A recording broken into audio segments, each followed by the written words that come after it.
Israel Adonai Eloheinu Adonai Echad. Shema Israel Adonai Eloheinu Adonai Echad. Escuta, Israel, o Senhor é nosso Deus, é o Senhor. Escuta, Israel, o Senhor é nosso Deus, é o Senhor.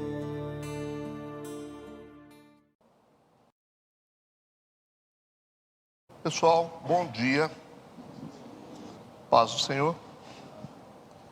Vamos continuar o nosso estudo no livro do Êxodo, capítulo por capítulo, tá bom? Então abra sua Bíblia aí em Êxodo, capítulo 28. Capítulo 28 hoje. Só lembrando que esse estudo ele não é tão simples, tá? Então assim, o pessoal que está estudando desde Gênesis aí, Gênesis foi assim, né? Cafezinho, né? Mas quando entra em Êxodo, principalmente nessa parte, dá para fundir a cuca, né? Mas enfim, a gente precisa entender, né? Está aqui é porque a gente precisa entender. Vamos orar primeiro? Deus Pai Santo, nós te louvamos, te bendizemos, obrigado pela tua presença. Continue a nos guiar, nos mentorear, que teu Espírito Santo nos guie em toda a verdade, nos dê a capacidade, a inspiração para entendermos a tua palavra. Nós consagramos tudo a ti, em nome de Jesus. Amém e amém. Êxodo capítulo 28, na minha Bíblia tem um tema: Deus escolhe Arão e seus filhos para sacerdotes. Nós falamos até agora nos estudos anteriores sobre a construção do tabernáculo.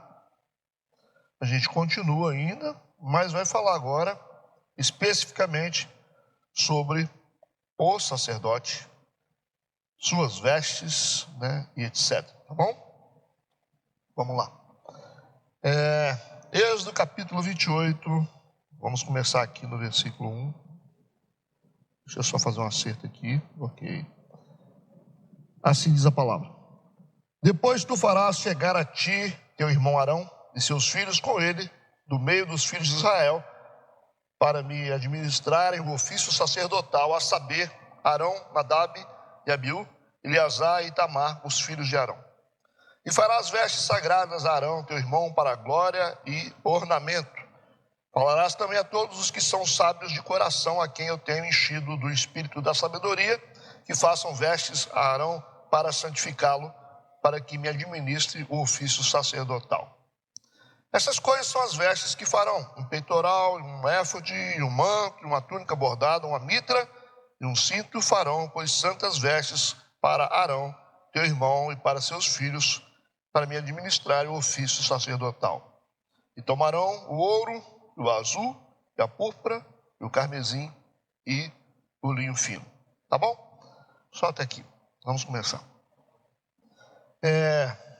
Depois tu farás chegar a ti teu irmão Arão. Percebe aí no versículo 1 que nós temos uma sequência, né? Continuamos na sequência de construção, de edificação do tabernáculo e também das pessoas que serão responsáveis para ministrar o tabernáculo, né? Depois que o farás chegar a ti teu irmão Arão e seus filhos com ele, do meio dos filhos de Israel, para me administrar o ofício sacerdotal, a saber, Arão, Nadab, Abiú, Eleazar e Itamar, os filhos de Arão. Então esse capítulo vai focar na vestimenta dos sacerdotes, enquanto o capítulo 29 vai tratar principalmente da consagração dos sacerdotes. Vocês vão perceber que esse capítulo trata das vestimentas, e o próximo capítulo, da semana que vem, falará especificamente sobre a consagração dos sacerdotes, ok?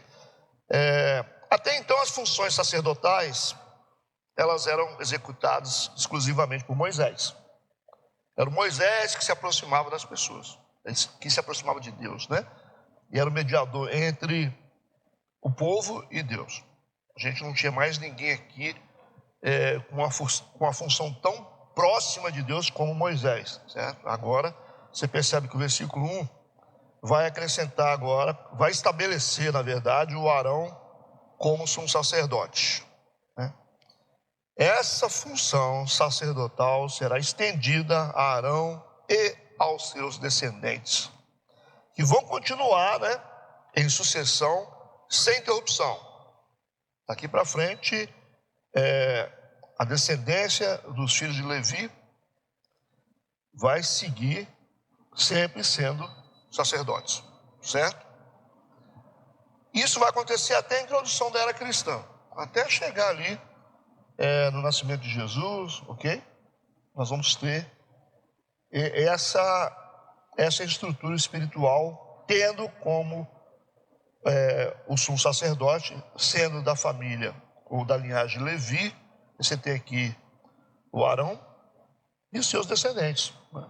Os descendentes deles que vão assumir essa responsabilidade sacerdotal. Tudo bem até agora? Então, a criação de um sacerdócio, agora nesse ponto, a gente não tinha a criação de sacerdócio ainda com Moisés. A gente está oficializando agora um sacerdócio profissional, né?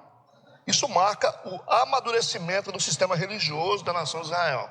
Agora nós teremos ali, oficialmente, um sumo sacerdote, né? E mais sacerdotes. A gente vai entender essa diferença entre sumo sacerdote e sacerdotes.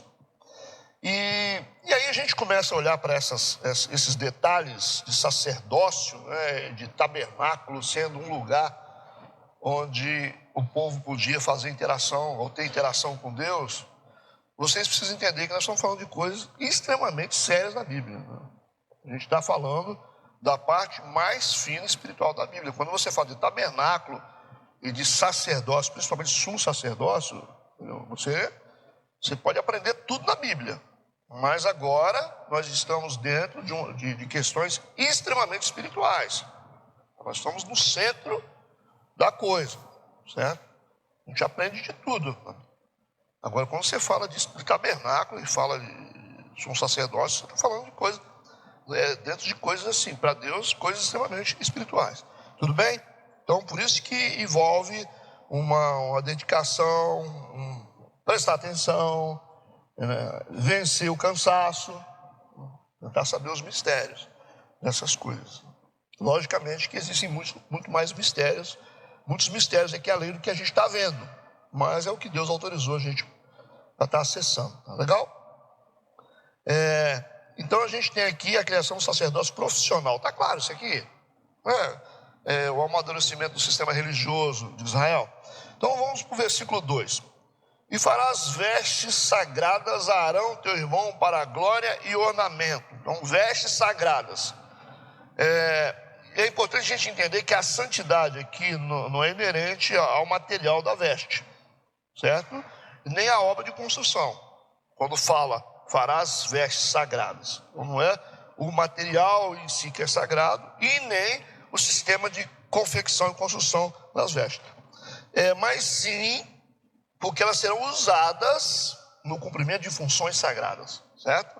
Então, tudo que você usa em funções sagradas tem que ser sagrado. Não é porque daqui a pouco a gente vai dizer que esse material que vai ser especificado aqui é sagrado, né? Vai virar uma idolatria, mas sim a função que está sendo colocada para esses materiais. Vamos observar aqui uma coisa interessante. Abra a sua Bíblia, quem puder. Ezequiel 44, versículo 19. Olha que interessante isso aqui. Ezequiel 44, versículo 19 diz: E saindo eles ao átrio exterior, ao átrio de fora, ao povo, despirão as suas vestiduras com que ministraram. Está falando do sacerdote. e as porão nas santas câmaras e se vestirão de outras vestes, para que não santifiquem o povo, estando com as suas vestiduras. Então você percebe que os sacerdotes, aqui, vamos falar sobre sacerdotes, né? Depois a gente entra especificamente em sumo sacerdote, que é uma patente mais alta. Quando eles saíam daquele momento do ofício, eles não poderiam sair com as roupas.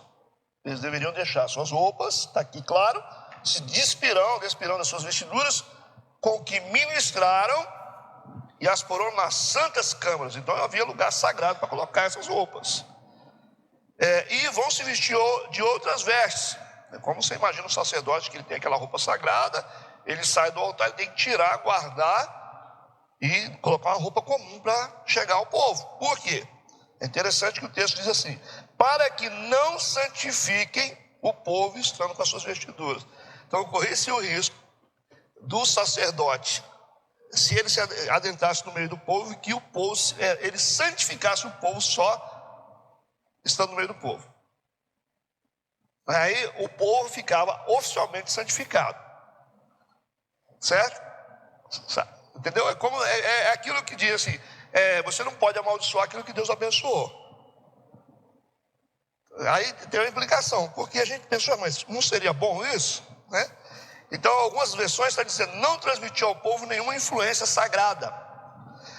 Não transmitir consagração ao povo. Por que não podia? O que vocês acham? Por questões de direito. O povo não tinha direito. Não tinha direito por causa do pecado. Mas se o sacerdote saísse com as vestes sagradas e entrasse no meio do povo e o povo tocasse nele, o povo ficava santificado automaticamente. Entenderam isso? Por quê? Aqui a implicação de Deus aqui é a questão de direito. Eles não têm direito. É como se você falasse assim, eu vou dar o dinheiro para você e você vai ficar com o dinheiro, mesmo sem merecer. Então eles teriam que receber essa consagração mediante arrependimento. Então tinha ali um preço a ser pago. Então você não pode consagrá-los ou santificá-los sem que eles passem pelo arrependimento. Essa é a moeda que eles têm que pagar. Se você entra no meio deles sem arrependimento, eles vão ficar sagrados e a gente não vai poder tocar neles. Entendeu? A questão aqui, para a gente poder entender como funcionam as coisas, né? Aí a gente entende uma coisa importante. Jesus andando no meio da multidão com os discípulos e uma mulher com um fluxo de sangue tentando tocar em Jesus, né? Para aquela comunidade, para aquela sociedade, aquela mulher era uma mulher impura. É impura, certo? Isso tipo, porque era uma mulher, né? Essa questão no Oriente é séria. Então a mulher não podia tocar em Jesus. Ele era um rabi. E essa mulher está ali no meio da multidão. Ela diz, basta simplesmente tocar, né, nas suas vestes que eu serei curado. Percebe? Está vendo? É uma coisa tão poderosa do que vem da parte de Deus que não tem como a gente não receber. Porque o maior, ele santifica o menor. Esse é um princípio. Ele sempre santifica o menor. Então assim, é igual você está lá no seu trabalho. O que tem que acontecer? Se você realmente tiver uma unção de Deus, essa unção vai pegar na pessoa. Ou a iniquidade da pessoa vai pegar em você. Não é que a gente acaba, às vezes, o cara vai trabalhar, vai fazer uma faculdade, aí e ele fala, puxa vida, desviei. Por que desviou? Porque o maior vai pegar o menor. Não é maior o que está em nós? Não é assim? Do que o que está no mundo? Então quem que vai dominar? O maior ou o menor? O maior. Então nós que temos que influenciar o mundo, é o mundo que influencia a gente. Se você se deixar influenciar pelo mundo, é porque o maior não está em você. Então é o que a gente tem que pegar neles, não é o que eles têm que pegar na gente. Mas às vezes funciona ao contrário, né?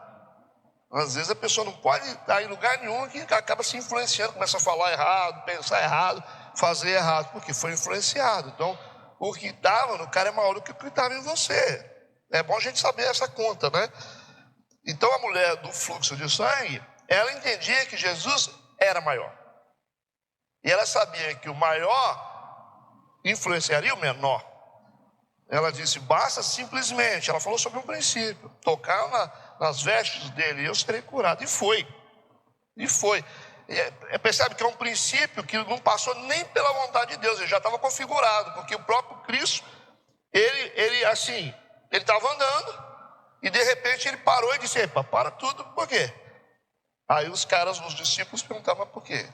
Ele falou, eu senti que de mim saiu virtude. Eu senti que alguém esvaziou minha caixa aqui. Alguém abriu a torneira. É uma coisa, né? Então Deus não tem como não abençoar, porque já está configurado no mundo espiritual isso. Se Deus, ele santifica as coisas. Ele abençoa as coisas. Que ele é um ser abençoador. Então ela tocou nele e realmente a virtude saiu dele, entrou nela. E todo mundo estava com medo da iniquidade dela, né? Ou daquilo que a sociedade achava que era uma coisa imunda, pegasse Jesus. A preocupação dos discípulos era essa, ó, não vai tocar, não deixa te tocar, né? Igual os leprosos, né? Se tocou o leproso, vai deixar todo mundo imundo. Mas não foi assim que aconteceu. Jesus falou, saiu de mim virtude, tocou só nas vestes dele. Entenderam isso? Então nós temos que influenciar. Por quê? Simplesmente porque o maior está na gente. Não são as pessoas que vão me dominar. Como assim? Nós vamos tocar fogo neles, nós vamos tocar fogo no sentido de avivamento, tá? Não é igual botar fogo, igual churrasquinho, não. O João mandou descer fogo sobre o samaritano. Não, mas nós vamos assim, nós que vamos influenciar, nós vamos dominar tudo. Nós vamos influenciar as universidades, as empresas, nós vamos fazer isso aí. Os funcionários, não. É isso aí que tem que ser. Ou não? Nós não vamos dominar. Jesus não falou? Vocês vão ser cheios do Espírito Santo. E vocês vão ser as minhas testemunhas. Isso. E deu um plano, né, de conquista para eles. Jerusalém, Judéia, Samaria, os fins da terra, não foram? É isso aí. Então fica isso gravado na mente de vocês. Sempre isso. Maior é o que está em nós. E o maior nunca perde o menor. Certo? Só se for o Davi e Golias, né? Entendi. Mas aí o Davi estava com o maior, né? Ele estava com o maior, não teve jeito. E o Golias era maior assim, na estatura física. Mas espiritualmente Davi era maior. Entenderam isso? Então o povo não podia ter ali, ou os sacerdotes não podiam sair com as vestimentas sagradas. E o texto é claro que diz, para que não santifique o povo estando com as suas vestiduras. Está claro? Diz também o texto que essas vestiduras, né, ainda no versículo 1, elas serão para quê? Não, no versículo 2, né? Para ornamento, para glória e ornamento. Está no versículo 2, farás vestes sagradas a Arão, teu irmão, para glória e ornamento, né? Então tem duas funções aqui para essas roupas sagradas.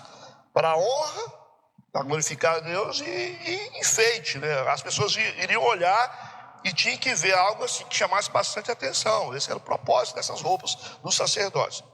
Elas tinham uma aparência tão magnífica e deslumbrante para que as pessoas pudessem ser inspiradas com o devido respeito pelos ministros, bem como os ritos dos sacerdotes. Então essa diferença no sacerdote era e é muito importante, ok? Nesse aspecto visual também. Vamos lá, versículo 3. Falarás também a todos os que são sábios de coração. Aí a gente está vendo aqui características, né? A quem eu tenho enchido do espírito da sabedoria, que façam vestes a Arão para santificá-lo, para que me administre o ofício sacerdotal. Então nós temos aqui pessoas especiais para trabalharem em coisas especiais. A gente precisa quebrar alguns paradigmas, né? Porque nós temos aqui especialistas, por isso que o texto está dizendo que essas pessoas teriam que ser sábios de coração e cheios do espírito de sabedoria para confeccionarem essas roupas, certo? É um pré-requisito, né, para poder lidar com coisas extremamente sagradas, não é verdade? Né? E às vezes a gente pensa que tudo Deus que tem que fazer na vida da gente, né? Mas existem alguns requisitos que vão nos dar acesso a coisas grandes. Você vê lá o próprio Daniel tinha um espírito excelente antes de se tornar um homem poderoso, né? Tinha nele essa característica, esse desenvolvimento pessoal dele, que ele mesmo buscava, né? E a gente também vê, até para escolher os diáconos da igreja. Está lá em Atos capítulo 6, versículo 3, como teria que ser a escolha dos diáconos. Eu vou ler aqui a lista, se você tiver reprovado, por favor, entregue seu cargo, tá? Atos 6, versículo 3, tem um pouco de hombridade. Escolhei, pois, irmãos, dentre vós, 7 homens de boa reputação. Tem que ter boa reputação. Pode ser uma pessoa falada, mal vista, não. Cheios do Espírito Santo e de sabedoria, aos quais constituamos sobre este importante negócio. Aí, vai ser um diácono, né? Agora vamos ver os bispos, como tem que ser escolhidos, né? Que são, o bispo é a cobertura da igreja, o episcopo da igreja, né? Vocês estão vendo aqui os apóstolos, na sua missão derradeira, final, eles instituindo a igreja. Está claro aqui em Atos, né? Capítulo 6, versículo 3. A gente vai ver uma parte interessante também aqui na escolha dos bispos. 1 Timóteo, capítulo 3, versículo 2. Vamos lá. Ver se eu tenho que largar o carro. Convém, pois, que o bispo seja irrepreensível. Irrepreensível é aquela pessoa que não fica dando motivo para os outros falar. A pior coisa que tem é quando você motivo para todo mundo ficar falando de você. Você fica dando motivo, não pode. Irrepreensível é isso, não é perfeito. Você vê que Paulo era um homem irrepreensível. Já Pedro não. Pedro só ficava dando furo. Convém, pois, que o bispo seja irrepreensível, marido de uma mulher, uma só, vigilante, sóbrio, honesto, hospitaleiro, apto para ensinar. Hospitaleiro é que recebe bem as pessoas, né? É questão da hospitalidade humana, não só questão de na casa, mas assim, você saber receber as pessoas, né? Diferentes. Hospitalidade, né? Então tem que ser irrepreensível, marido de uma mulher só, vigilante, sóbrio, honesto, hospitaleiro e tem que estar preparado para ensinar. Vamos ver em Tito, capítulo 1, versículo 7. Tem mais coisa? Tito, capítulo 1, versículo 7. Porque convém que o bispo seja irrepreensível, está aí, de novo, né? Como dispenseiro da casa de Deus. Dispenseiro é quem pega o alimento numa dispensa e distribui. Dispenseiro é garçom. Entendeu? Então você pega a comida de Deus e entrega para o povo. Não é você que prepara a comida. Esse é o problema, né? Porque às vezes a gente quer preparar a comida. A gente olha para a cara dos outros e fala assim, vamos fazer uma comida para ele desse jeito, para ele de outro jeito. O negócio é você pegar a comida que está lá na despensa e servir. Quem gostar, gostou. Quem não gostar, não gostou. Isso é ministério, né? Você ficar querendo agradar todo mundo, você não vai. Isso significa que se você está colocando aditivo na comida, você está misturando. Você não pode misturar comida, não. Não é a sua função. O garçom, ele faz isso? Não, o garçom só serve. Quem faz é o cozinheiro. Então vamos continuar aqui. Esse reconhecimento, então, solene do significado dessa vestimenta, né, oficial, designada para o sacerdote, vai expressar o seguinte, que o cargo, ele não é criado ou definido pelo homem, mas sim por Deus. Vocês perceberam que está falando, Deus está dando ali como deve ser a roupa, quem deve preparar essa roupa, as coisas da roupa. Essa vestimenta sacerdotal define o ofício do sacerdote. Então a gente percebe que não é o homem que escolhe, tá certo? O ofício não é criado ou definido pelo homem, mas sim pelo próprio Deus. Está claro isso? Então é importante isso, essa informação é muito importante para aqueles que gostam de achar que, eu tenho que ser. Né? A gente não tem que ser nada. Porque quando a gente acha que tem que ser alguma coisa, a gente acaba ficando sozinho. Certo? Aqui na igreja eu ensino isso muitas vezes, eu já ensinei muitas vezes. E tem muita gente que insiste ainda em esquecer isso aqui. Tá? Cargo, isso é dado por Deus. É Deus que ministra isso. Não adianta você falar, mas eu sinto que eu sou pastor. Eu sinto que eu sou evangelista. Eu sinto que eu sou um mestre. Eu sinto que eu sou um profeta. Você pode sentir, mas quem vai legitimar isso aí é Deus. Então nós não escolhemos ministério. Quem escolhe ministério é o Espírito Santo, né?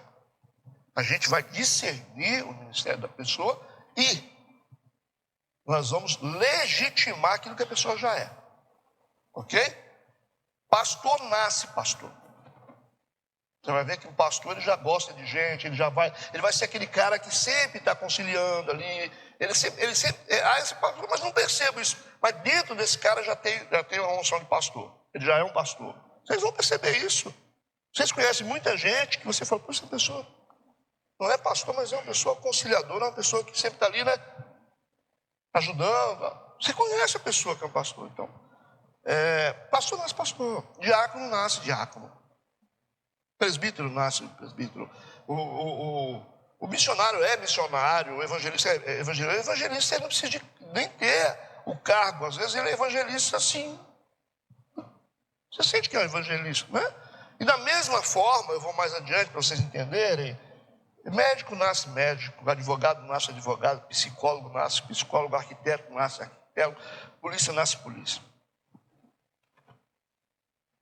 Sabia? Você não faz, você só legitima. Aí vocês vão ver vários profissionais, você nunca sentiu isso, que você vai no médico e você fala assim, esse cara está no lugar errado. Ele só tem um curso, mas ele não é médico. Por isso que ele não consegue ser, ele não vai conseguir nunca ser um médico. Ele tem lá um CRM, mas ele não é médico. Nunca foi. Não é verdade? É igual o cara que quer ser professor. Nunca foi professor, só tem um título. Quer ser pastor, não é pastor. Não é psicólogo. Psicólogo é psicólogo. Psicólogo já é a raiz, o cara é a raiz, a mulher já é a raiz ali. Mas não adianta uma pessoa frustrada querer fazer psicologia para poder, né? Então você vê muita gente frustrada que quer ser psicólogo para poder resolver o próprio problema. Você vê muito disso. Então, psicólogo é psicólogo. Ele já tem aquela conexão desde novo com as pessoas, sabe se conectar com as pessoas, né? Da mesma forma. Está entendendo o que eu estou falando? Ou não? O artista, por exemplo, a arte já está na veia dele. Está na veia dele. A pessoa bate o olho nas coisas, já vê cores, sistema de cores, já entende tudo. Aí depois ele fala, vou fazer um curso, vou formar. Por que os grandes advogados hoje? Por que existem os grandes médicos, os grandes psicólogos? Você vê que até você fala assim, fisioterapia é um negócio que tal, não dá muito. Depende. Tem fisioterapeutas aí que você não consegue vaga para eles. Não é verdade? Aí você fala, sim, mas como assim? E você tem um neurologista que não ganha tanto dinheiro, o fisioterapeuta ganha muito mais. Entendeu? Porque realmente é a identidade das pessoas. Eu quero que vocês entendam isso aqui. Então você tem aquele dom, você já nasce com aquilo, aquele coração queimando para alguma coisa. Então a gente tem que procurar quem nós somos. Você precisa procurar saber quem você é. Não você achar que o outro está fazendo legal e você falar, eu quero fazer igual. Isso é besteira, gente. Besteira. Mas se você se tornar uma pessoa sensível ao seu chamado, entender qual é a sua missão, pedir ao Espírito Santo, você vai ser uma pessoa muito eficiente no centro da sua chamada. Aí você define o sucesso de um e de outro. O cara fala assim, mas eu não consigo. Não consegue, porque você não é, cara. Só simplesmente por isso. Você não é. Pastor, não é pastor. Você não foi chamado para liderar. Tem pastor que foi chamado para liderar, tem pastor que não foi chamado para liderar. Foi chamado para ficar em segundo lugar. Liderança é liderança, é diferente. Você tem os caras que são gestores aí de megas igrejas, tem 30 mil membros. O cara é gestor daquilo que faz tudo. Ele foi um chamado para aquilo. Aí tem cara que não cuida nem da vida dele. O cara sozinho, pastor, não cuida nem da própria vida, fica lá, né? A gente precisa entender essas coisas que são importantes. Então, isso é Deus que escolhe as pessoas. Quando você acerta o alvo, você consegue discernir o seu chamado, a sua missão, você se torna muito próspero naquilo. Por isso que é importante você procurar. Vai girando a catraca até que você encontre o seu chamado. Aí tem cara que se forma aí, vira não sei o quê, formado, administrador. Aí no meio da faculdade ele fala, eu fui chamado a ser missionário. Larga tudo e vai embora. Vou ser missionário. Eu já vi muitos casos desses de pais que gastaram dinheiro com os filhos. Eu tive um amigo que estudou um filho para ser, acho que foi dentista, uma coisa assim, né? Não sei se foi dentista. Estudou aquela luta para estudar. Hoje é fácil estudar, antigamente não era, não. Hoje quem quiser estudar, estuda. Quando ele formou o filho dele foi numa reunião desses seminaristas da Igreja Católica. Não sei como é que chama eles, aqueles que andam de sandálias, como é que é o nome? Franciscano, isso aí. Para quê? O cara se apaixonou com aquele trem. Botou uma sandália nos pés, uma roupa e saiu pelo mundo. Aí o pai entrou em depressão. Meu Deus, estudei meu filho. Eu falei, calma, rapaz. Veja. Ele está feliz? Tá. Então, para curar aquele negócio no pai dele foi difícil, cara. Porque aí o menino está feliz lá, cara, no meio das pessoas pobres, assim. Então, isso aí, se todo mundo entendesse essas coisas, o mundo seria um pouco melhor, né? Cada um no seu chamado. É igual você vê policial, né? Você vê, o policial está batendo na pessoa. Por que está batendo? Porque não é policial. Se ele fosse um policial, ele tinha que proteger o cidadão, não bater na cara do cidadão. Não é, o cara está no lugar errado. O juiz é corrupto, então não é juiz, o cara está no lugar errado. Já pensou o cara ser chamado de ser juiz? Você julgar uma causa, está na sua mão a vida da pessoa. Grande oportunidade que Deus deu, né? Assim vai o mundo. Versículo 4, vamos lá. Essas, pois, são as vestes que farão. Aí começa, né? Um peitoral, um éfode e um manto, e uma túnica bordada, uma mitra, um cinto farão. Pois santas vestes pararão teu irmão e para seus filhos, para me administrarem o ofício sacerdotal. Então, do versículo 4 ao versículo 39, nós teremos um total de 36 versículos descrevendo a grande elaboração das vestimentas sacerdotais. Nós temos aqui nessa lista os elementos divididos em grupos, né? Então a gente tem um éfode, um manto, uma túnica bordada, uma mitra, um cinto. Então nos próximos versículos a gente vai ter a descrição desse material aqui mais detalhada, ok? Versículo 5. E tomarão o ouro. Aí a gente vai ver aqui ouro. Primeiro ele começou a falar de roupas sacerdotais, de tecidos, né? E vai seguir aqui no versículo 5, azul, púrpura, carmesim, linho fino, vocês conhecem essas cores. Mas começa a adição aqui do ouro. O ouro aplicado junto com esses tecidos, que os mesmos tecidos com as mesmas cores que foram aplicados no tabernáculo. Todo mundo conectado nisso? As cores fazem referência aos 4 atributos de Cristo. Vocês lembram bem disso? E ao mesmo tempo apontam para os 4 evangelhos. As cores azul fala da verticalidade e do divino celeste, né, de Cristo. O púrpura, ou a púrpura, que é o roxo, é a mistura do azul com o vermelho, que significa a realeza, é a somatória do divino com o humano. O carmesim, que é o vermelho, tem a ver com o sangue, apresenta Jesus como homem.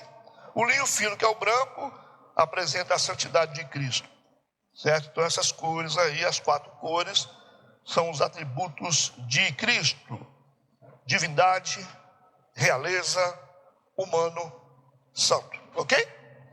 Ao mesmo tempo também aponta para os 4 evangelhos, essas 4 cores.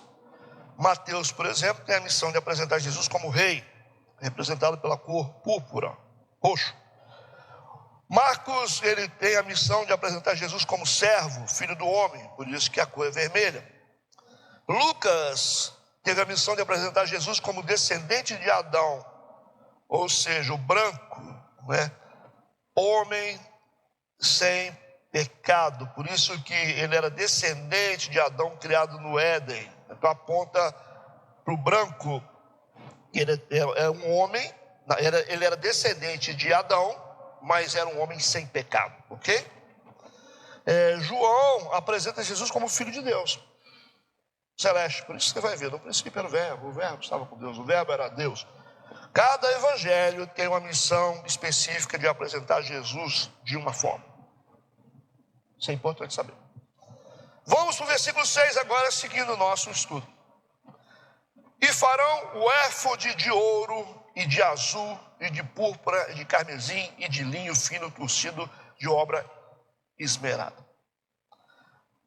Percebam aqui o ouro sendo adicionado aos tecidos com as cores dos atributos de Cristo. Tudo bem até agora? O acréscimo do ouro nessas roupas sacerdotais revela algo altamente espiritual. Devido ao valor do ofício, por isso que o ouro está sendo adicionado. Lembrando que o ouro representa obras feitas no Espírito. Por isso que o ouro está apresentado aqui, por causa do ofício. Então essa peça de roupa aqui, a gente chama de éfode, né? Era uma peça de roupa, como se fosse um colete, né? Uma vestimenta com a frente e as costas unidas por tiras em cima de cada ombro e um cinto na cintura. É como se você vestisse uma roupa sem manga. Então nós temos aqui o éfode. Nós não estamos falando do peitoral ainda não, que é algo que vai ficar em cima, tá, do éfode. Então é como se fosse um colete com a frente e as costas unidas por tiras em cima de cada ombro e por cima e um cinto por cima da cintura. Vamos lá. A gente vai perceber aqui que na união dessas partes dianteira e traseira tem uma pedra, tem duas pedras aqui, ó. Você imagina quando você vai unir duas peças? As mulheres usam muito isso, né? Duas peças, tem um milhõezinho às vezes que une duas peças. Aqui a união das duas peças são pedras preciosas. Só para você entender.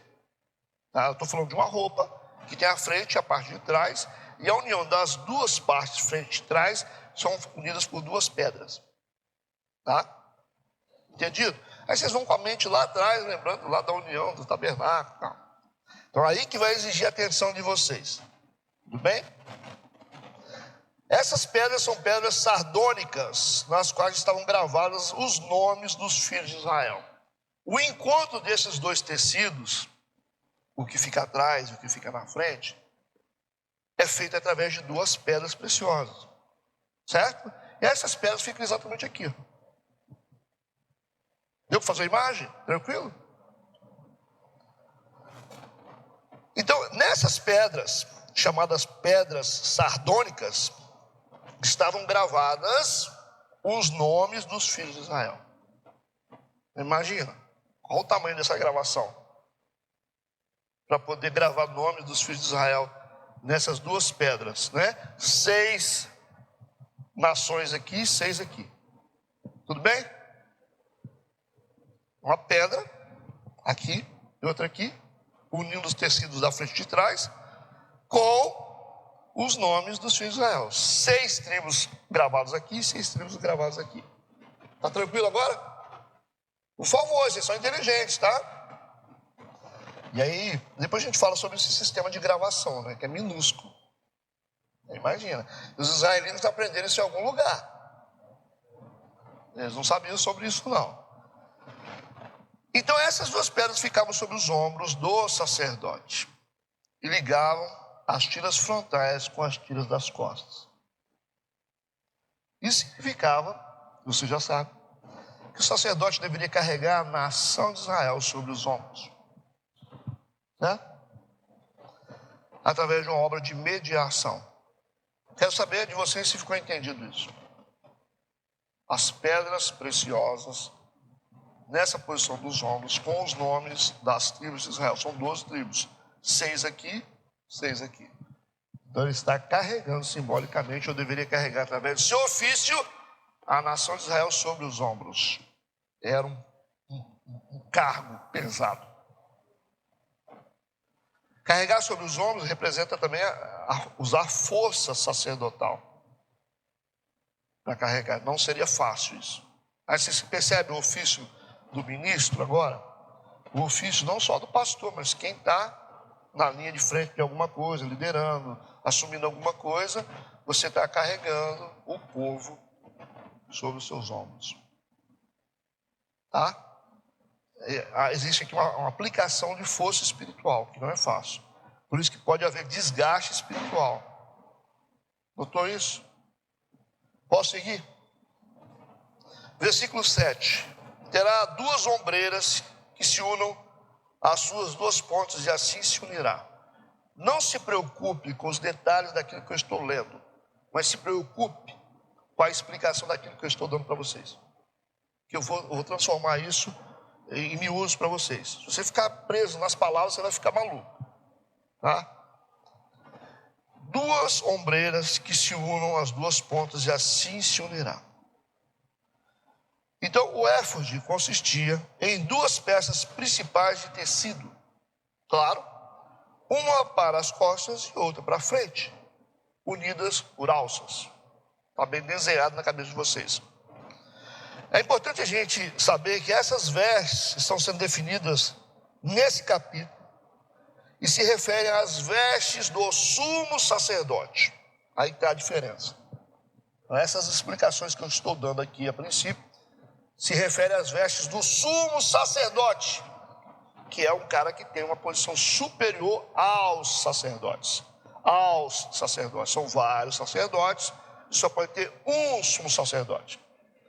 Essas vestes que eu estou falando aqui são vestes do sumo sacerdote, o cara que é o chefe dos sacerdotes. É a posição mais alta do sacerdócio, certo? Vamos lá. E a gente tem também as vestes dos sacerdotes, que a gente vai ver depois, que são mais comuns, mas também compostas de éfodes, dessa roupa que eu falei com vocês, como uma roupa com uma blusa sem manga, com a frente aqui e a parte de trás unidas por pedras. Nós temos também os sacerdotes usando éfodes. Então o éfode não é uma roupa só do sumo sacerdote, mas sim dos sacerdotes. Só que a roupa do sumo sacerdote, ela é diferente. Apesar dos dois usarem, os 2 grupos usarem, os grupos não, que o sumo sacerdote é só um. Do sumo sacerdote e do sacerdote usar éfode, na estrutura geral da roupa há uma diferença. Tudo bem? Então as vestes dos sacerdotes eram vestes mais simples, inferiores. Vamos observar um texto aqui que fala do uso de vários éfodes por vários sacerdotes. 1 Samuel capítulo 22, versículo 18. Para mostrar para vocês que os sacerdotes, eram muitos, eles também usavam éfodes. Não era uma roupa somente para o sumo sacerdote. 1 Samuel 22, 18.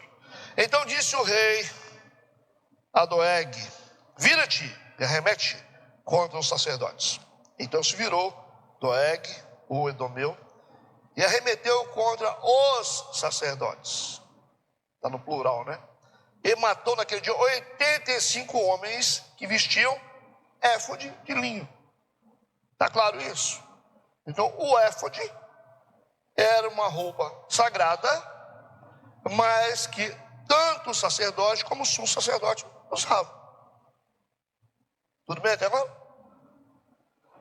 Às vezes nós como cristãos, a gente entende éfode como aquela roupa, aquela coisa toda assim, e já associa as pedras que estão ali, né, inseridas.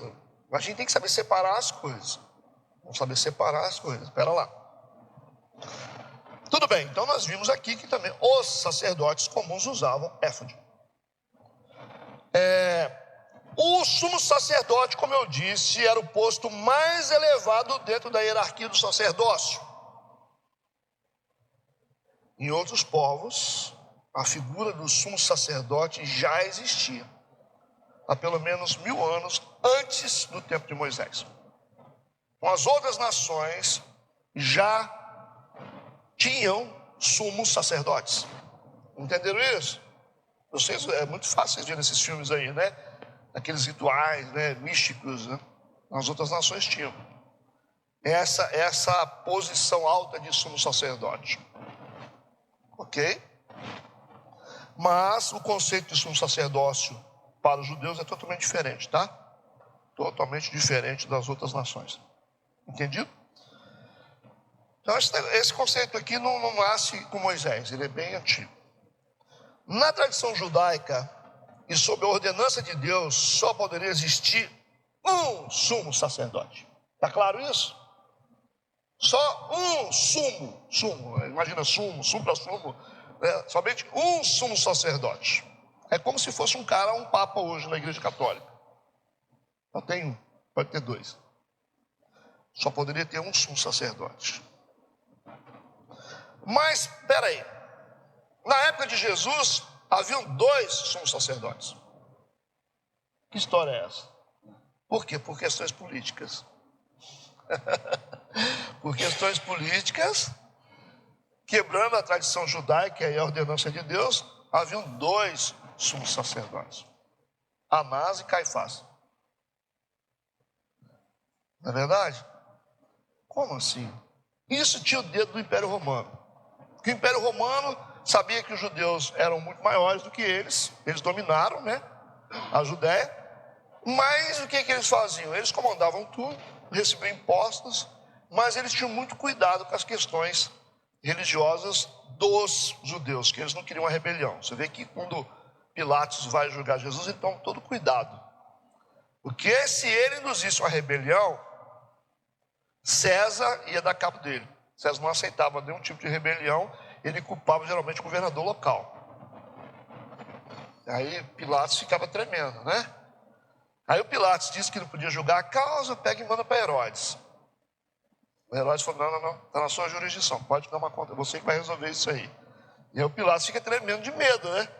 De tomar uma decisão errada contra a vontade dos líderes religiosos e ter uma rebelião ali, um motim. Aí foi uma questão política. Então os romanos apoiaram essa questão de ter 2 sumos sacerdotes, quebrando totalmente a tradição e os princípios espirituais sagrados de Deus. Certo? Então esse Anás aqui, ele era sogro do Caifás. Uma coisa nossa, né? Tudo em casa, né? Entendeu como é que é o negócio? Aí eles não queriam nem saber dos princípios espirituais nessa época de Jesus, né? Então um sogro e um genro. Na verdade, o Caifás, que era o verdadeiro sumo sacerdote por direito. Mas aí colocaram o sogro também para fazer uma média, né? Para a gente ficar todo mundo em casa. Aí estavam os 2 mandando. Ok? Agora nós vamos ler aqui Lucas capítulo 3, versículo 2. O que aconteceu por causa disso? Lucas capítulo 3, versículo 2. Sendo Anás e Caifás sumos sacerdotes, vocês acham que a Bíblia está respaldando os 2 como sumos sacerdotes? O que vocês acham? Não, ela só está registrando o fato. Porque você pode olhar aqui, talvez alguém vai olhar e vai dizer assim, aí, tá vendo? Sendo Anás e Caifás sumos sacerdotes. Então a Bíblia está autorizando. Não é isso, hein, que está acontecendo. Ela só está constatando o fato. Não é isso que está acontecendo? Sendo Anás e Caifás sumos sacerdotes, veio no deserto a palavra de Deus a João, filho de Zacarias. Por que está acontecendo isso aqui? Por que a palavra de Deus não veio aos sumos sacerdotes?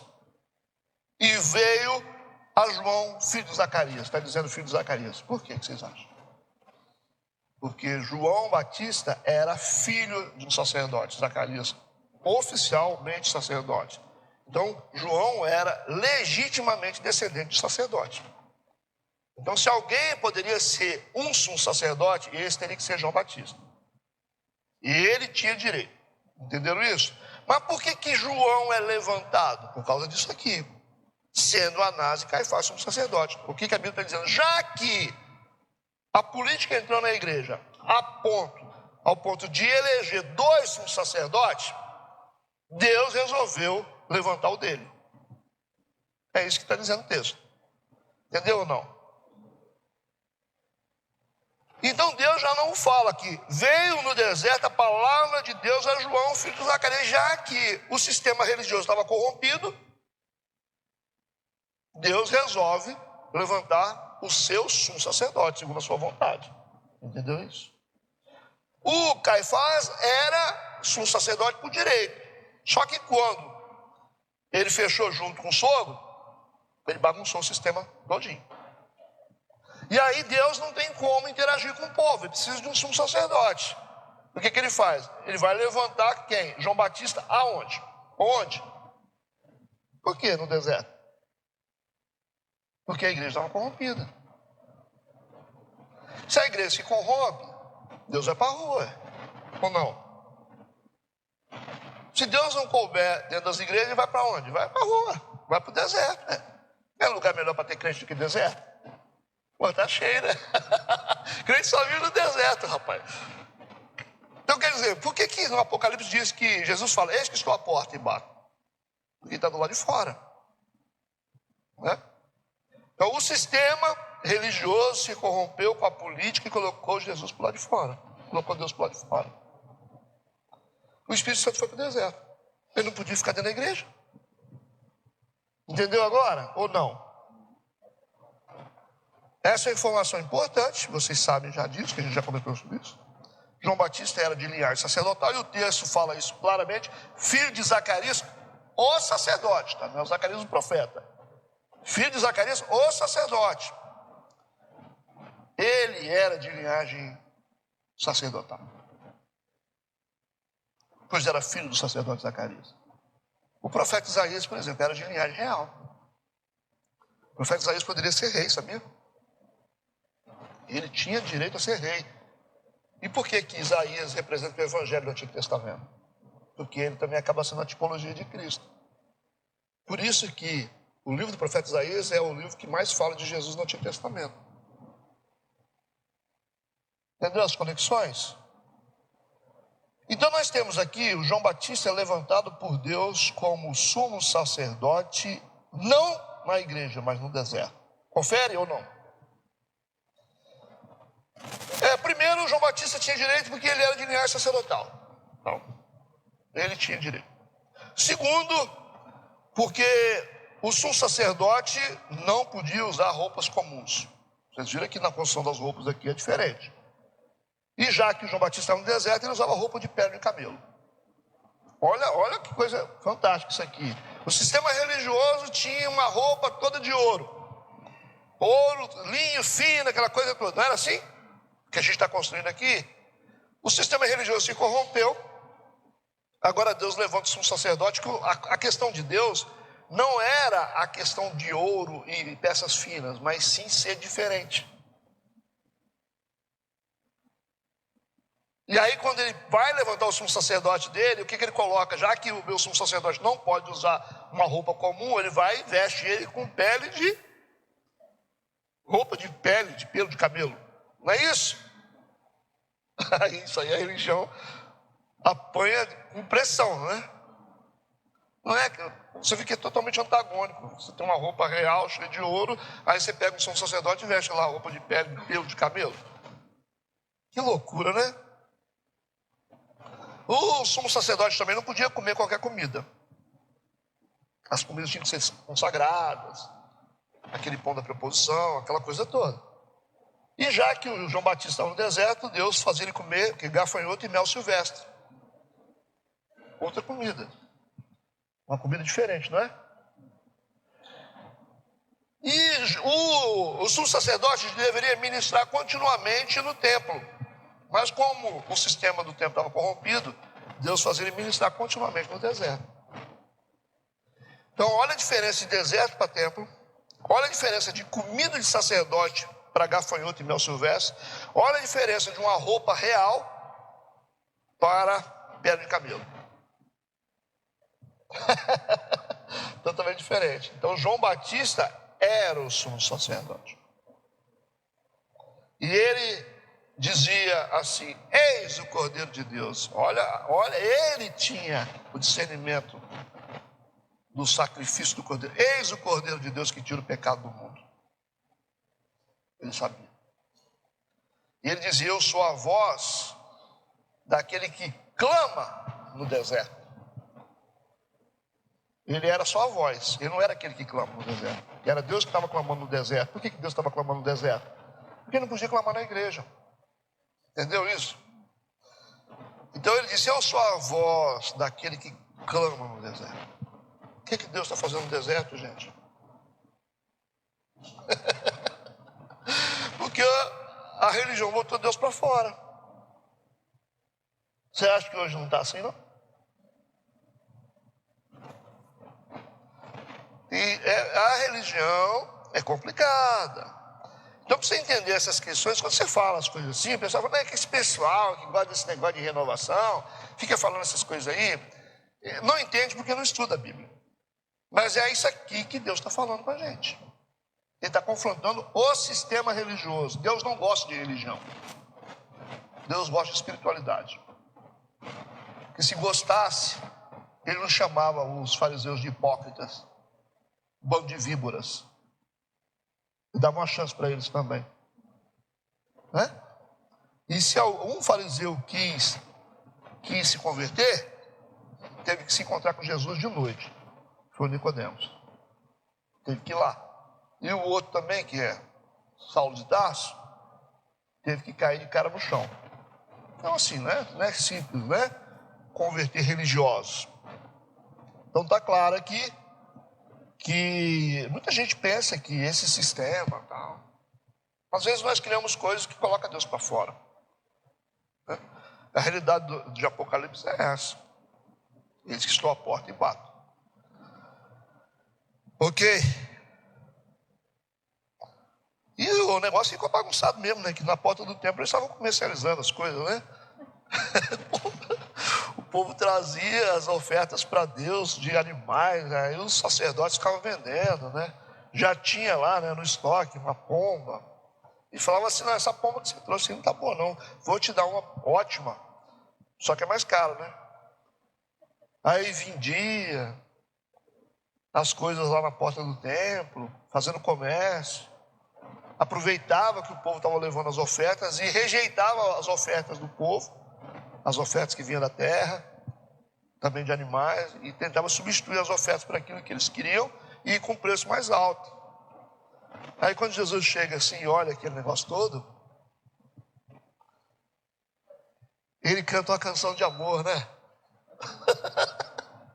Essa parte as pessoas não gostam de falar, né? Ele fala: vocês transformaram a minha casa num covil de ladrões. É isso que vocês fizeram, né? A minha casa tem que ser chamada casa de oração. Ele falou: vocês transformaram num covil de ladrões. Ladrão por fora, ladrão por dentro. Tinha ladrão até nas escadarias da entrada do templo, gente. Que coisa, hein? Tem tanto ladrão que está saindo até pelo ladrão. Dentro do templo, tinha os dois lá, são sacerdotes. E do lado de fora a turma vendendo e comprando troço e fazendo mercado, né? A gente está falando aqui, a gente sabe que a igreja de hoje não tem mercado. O povo não vende nada mais. Então vocês acham que esse mercado dentro da igreja Deus está aprovando? O mercado da fé, onde você está vendendo coisas, tem preço? A gente faz de conta que a gente não está sabendo da realidade, né? Onde o cara quer vender aquilo que ele recebeu de graça. Aí uns falam assim: não, de graça dá e de graça receber. Claro, exatamente. E alguns defendem a ideia seguinte: não, porque como é que o cara vai fazer para poder pregar o evangelho lá se ele não tiver dinheiro? Nós não estamos falando de missões, não. A gente entende, nós não somos burros, não. Nós entendemos o que é uma missão. O cara está no campo missionário que precisa de dinheiro. Nós entendemos tudo isso aí. Nós não estamos falando disso, que o cara não é digno, o obreiro não é digno do salário dele, o cara está na obra. A gente não está falando disso, nós estamos falando de mercado. Nós estamos falando de gente que está vendendo aquilo que ganhou de graça. Está vendendo a cura, está vendendo a unção, está vendendo o poder. Está vendendo, ou não? É isso que vai lotar o inferno. Isso que vai lotar o inferno depois. Esse monte de gente que está usando o dom para se beneficiar, para construir as suas torres de Babel, né? É verdade? E aí, você sabe por que eles fazem isso? Porque as pessoas pagam. O cara lá é stand-up gospel, usa a Bíblia muito pouco, mas você vai lá e paga. Você não paga? Você e sua esposa?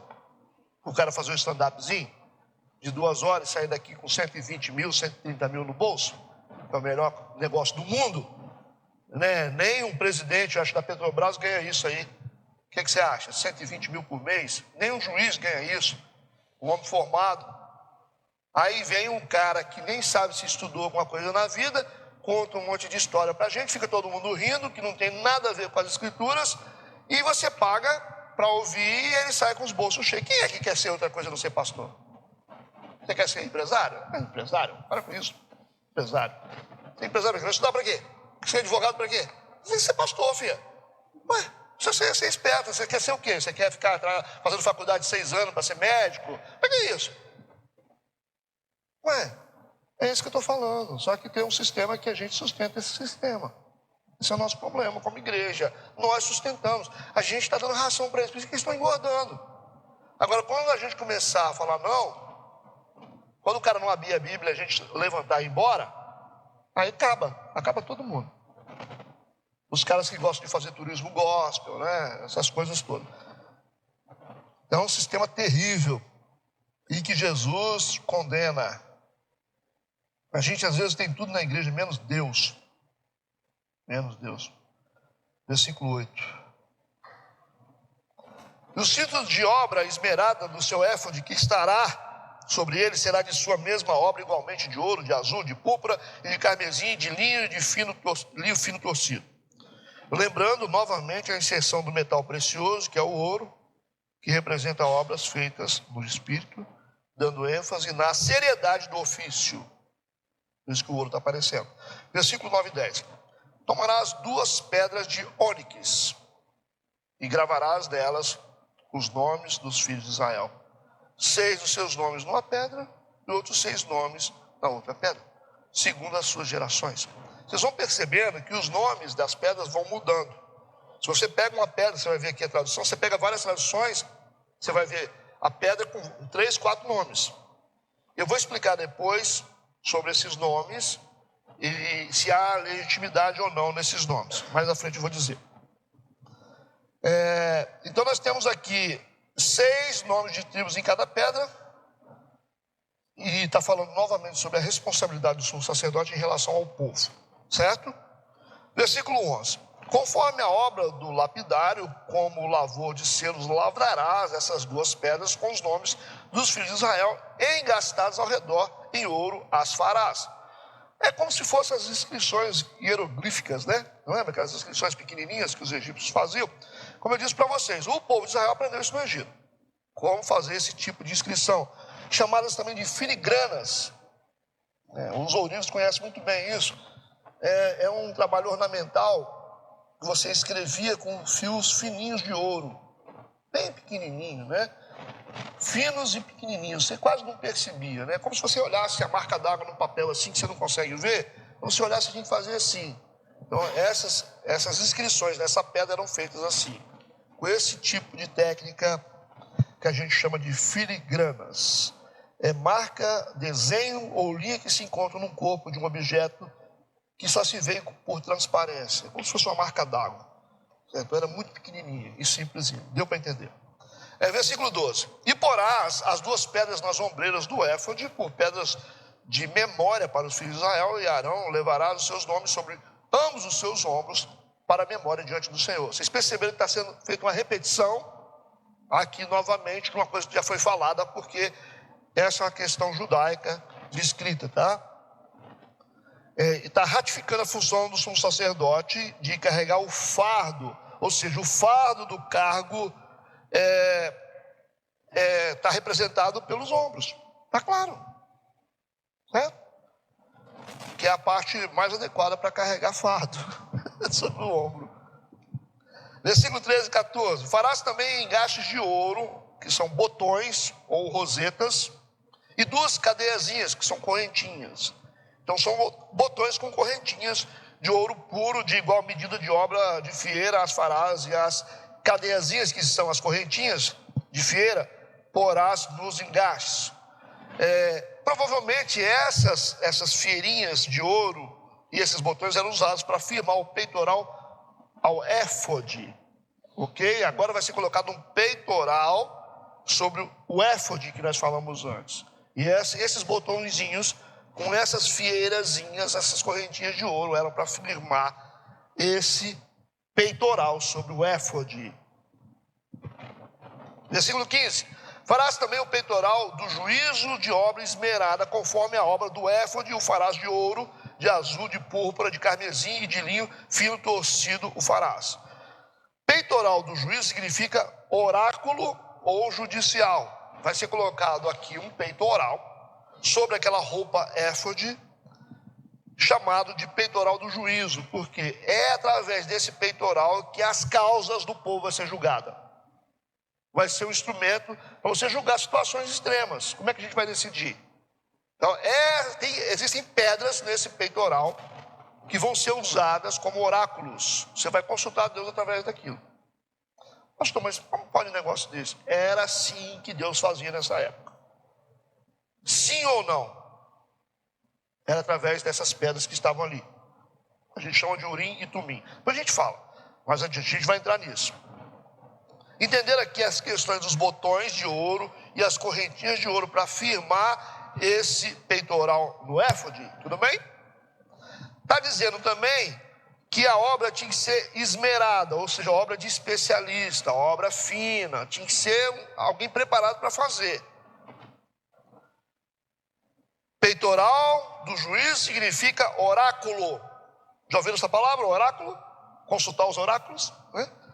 Ou judicial, para julgar questões. Você vai consultar o transcendental para julgar uma situação. Aí você sabia ali qual era a vontade de Deus. Você buscava e normalmente Deus respondia. Certo? A obra esmerada significa obra delicada ou trabalho de perito. O linho deveria ser torcido ou dobrado. Por que dobrado? Para suportar o peso das pedras preciosas que vão ser colocadas nele. É um peitoral que vai aqui, preso, né? E tinha várias pedras preciosas aqui. Não por causa do peso das pedras e para ter estabilidade, né? O linho era dobrado. Por isso que está falando aqui que teria que ser dobrado. Ok? Chamado de torcido para suportar o peso. E continua também com os nomes da nação de Israel, as tribos, escritas nas pedras, através da mesma técnica, né, que eles aprenderam no Egito. As pedras preciosas eram fixadas no peitoral, sobre o peito do sumo sacerdote. E essas pedras, nós temos aqui na ponta, imagina aqui, uma pedra aqui, Urim e Tumim, e 12 pedras gravadas de forma sequencial, 12, certo? 1, 2, 3, 4, 5, 6, 7, em linha, certo? Dentro de um quadrado. Fácil de entender? Cada pedra dessa representava uma tribo de Israel. Eram 12 tribos, 12 pedras. Tudo bem? Por que que essas pedras estão sendo colocadas sobre o peito do sumo sacerdote? Nós vimos aqui 2 pedras aqui sobre os ombros, que eram as 12 tribos, 6 de cada lado. Agora a gente tem as 12 pedras aqui do peito do sumo sacerdote. Isso significa que o sumo sacerdote deveria carregar as 12 tribos de Israel, não apenas nos ombros, mas também no coração. Entenderam ou não? Ele tinha esse encargo, esse fardo de usar toda a sua força espiritual para carregar a nação de Israel para Deus, mas tinha que ser usando a sua força espiritual, mas também usando as suas emoções, usando o seu coração. Esse é o significado. Deu para entender isso? Então não basta simplesmente você ter energia. Você também tem que ter sensibilidade, sentimentos para poder carregar o povo para Deus. Entenderam isso? Vocês podem ficar tranquilos que esse é o significado real, tá? Versículo 16. Quadrado e duplo será de 1 palmo o seu comprimento e de 1 palmo a sua largura. Então, era uma peça quadrada esse peitoral. Duplicidade do tecido. Dobrado. Mais estável, mais firme. E ao mesmo tempo, quando você juntava os dois tecidos dobrados, você formava 2 bolsões assim. E nesses bolsões eram colocadas 2 pedras, uma de um lado do outro. Vamos ver. Versículo 17 a 21. E o encherás de pedras de engaste, com 4 ordens de pedras. Então aqui estão a ordem das pedras que representam as tribos de Israel. A ordem de um sárdio, de um topázio, de um carbúnculo. Essa será a primeira ordem. A segunda ordem será de uma esmeralda, de uma safira, de um diamante. E a terceira ordem será de um jacinto, de uma ágata e de uma ametista. E a quarta ordem será de um berilo, de um ônix e de um jaspe. Engastadas em ouro serão os seus engastes. E serão aquelas pedras segundo os nomes dos filhos de Israel. 12 segundo os seus nomes serão esculpidas como selos, cada uma com seu nome para as 12 tribos. A grosso modo, 12 pedras preciosas cravadas no peitoral, cada uma representando uma tribo de Israel. Bom, então nós temos aqui o sumo sacerdote carregando as tribos de Israel, ou o povo de Israel, nos ombros e também no peito, tá? Agora, 12 pedras preciosas fixadas no peitoral, cada uma representando uma tribo de Israel. E aí vocês viram aqui a identidade das pedras. Apareceu aqui pedras de carbúnculo, sárdio, topázio, jacinto, ágata, ametista, berilo, ônix, jaspe. A identidade dessas pedras é incerta. Se é incerta, pastor, o que está na Bíblia? O que está na Bíblia é resultado de tradução. A Bíblia foi escrita por especialistas. A tradução escrita, por exemplo, né? Lógico que o original veio de Deus, certo? Dado a Moisés, dado aos apóstolos e tal. Mas entendendo o Antigo Testamento aqui, essas pedras, os estudiosos tiveram muita dificuldade para identificar qual o material dessas pedras. Não era simplesmente, então aqui. A identidade das pedras, embora você tenha uma lista aqui dessa identidade, os primeiros tradutores da Bíblia estavam incertos quanto à identificação delas. A Bíblia não definia, falava sobre pedras. Então, as traduções são inconsistentes. Você pode pegar qualquer tradução. Então, a identificação apresentada aqui na Bíblia representa um consenso de opiniões de autoridades modernas, certo? Então, essa definição aqui, ela é teórica de cada pedra. Por isso que ninguém sabe realmente que pedras eram usadas ali. Então, esses nomes foram colocados pelos tradutores. Entendido ou não?